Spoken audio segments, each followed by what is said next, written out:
அதாவது வாசல்லையே கபர் இருக்கும் பொழுது அதை புறக்கணிக்கத்தானே வேணும். அது நம்ம நியாயமான கேள்விதான். ஆனால் சொல்வதற்கு தகுதியான பள்ளின்னு கேட்டகரியில் கொண்டு போய் வைக்க முடியாது தானே. இப்போ தொழுமிடம் என்பது வேற. தொழுமிடம் என்பது ஒரு பகுதியாக வரையறுத்து இதான் தொழுமிடம் அப்படின்னு வச்சுட்டாங்க. அப்படின்னா அந்த இடத்துக்குள்ள மதிப்பு வேற. இந்த தர்கா அல்லது ஒரு கபர் இருக்குன்னு சொன்னா அந்த இடத்துல மதிப்பு வேற. இந்த தவறை சுட்டி காட்டுறதுக்கு என்ன செய்யணும்னா அதுக்கு பள்ளியே புறக்கணிக்கணுமானா புறக்கணிக்க வேண்டிய அவசியம் இல்லை. நாம அந்த நிர்வாகத்துல தான் சொல்லணும். நாம ஒரு நம்ம நபிகள் பெருமானார் அந்த திரைச்சீல வாசலை தொங்க விட்டுருந்தாங்கன்னா அது ரசூலுல்லாஹ் அந்த வீட்டுக்கு போகாம வந்தாங்க அப்படின்னா அது வந்து புறக்கணித்து அதை எடுக்கணும் அப்படிங்கிறதுக்காக செஞ்சாங்க. அது தவறு இல்லை.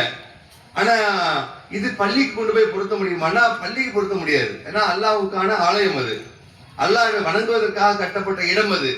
அங்க போய் வாசல்ல இது மாதிரி வச்சிருக்காங்க அப்படின்னு சொன்னா தொலை இங்கதான் நம்ம தொழ முடியாது. கபர் இருக்குதா அந்த இடம் தான் தொழுவதற்கு நமக்கு தடையே உடைய. அதற்கு பின்னால் இருக்கக்கூடிய அந்த இடம் தொழுவதற்கு தடை செய்யப்பட்ட இடம் அல்ல. அங்க தொழ முடியாதுன்னு சொல்றதுக்கு நாம இந்த காரணியை அதுக்கு பொருத்த முடியாது. எனக்கு அப்படிதான் தோணுது. அது இல்லாம அவங்க கிட்ட நம்ம சொல்லி தடுப்பதற்கு தான் முயற்சி செய்யணும் ஒழிய இதை இப்படி வச்சிருக்கிறீங்க இது தவறு அப்படின்னு சொல்லி நாம தடுக்கணுமே ஒழிய அந்த பள்ளியவே புறக்கணிக்க கூடாது. ஒட்டுமொத்தமா கபரையே மையப்படுத்தி அங்க போய் தொழக்கூடிய இடமா இருந்தா அது தவறு அப்படின்னு சொல்லலாம். அது இல்லாம இது ஒரு தனி பகுதியா இருக்குது. இது இந்த இடம் வேற, தொழும் இடம் வேற. இப்ப நாமே ஒரு பள்ளியே இங்க தொழும் இடம் வச்சிருக்கிறோம்.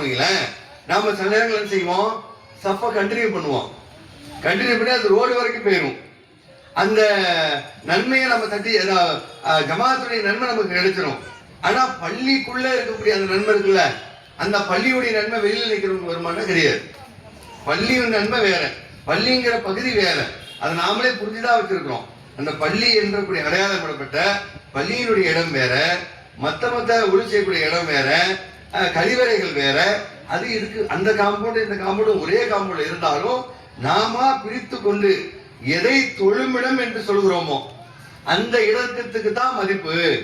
அங்க நின்று தொழுதாதான் பள்ளியில நின்று தொழுது நன்மை அப்படின்னு நம்ம புரிதான் வச்சிருக்கிறோம். அந்த அடிப்படையில தொழுமிடம் என்பது அதை பாதிக்காது. ஆனால் அது தடுக்கத்தான் வேணும், மாற்று திருத்தம் இல்லை. ஆனால் பள்ளியை நம்ம புறக்கணிக்க முடியாது. ஒரு வீட்டை புறக்கணிச்சா மாதிரி பள்ளியை புறக்கணிக்க முடியாது.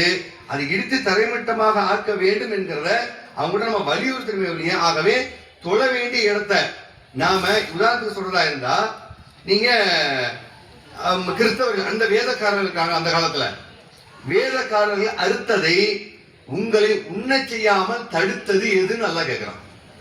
குர்ஆன் ஒரு வசனம் என்ன வரும், வேதக்காரர்கள் இன்னைக்கு இருக்கக்கூடிய கிறிஸ்தவர்கள் இல்ல, அன்னைக்கு அல்லாஹ்வை நம்பின அப்துல் சலாம்னு பேர் வச்ச அல்லாஹ்வை நம்புகிற மூசா அலைஹிஸ்ஸலாத்தை ஏற்றுக்கொண்ட நபிகள் பெருமானாரை மறுத்த.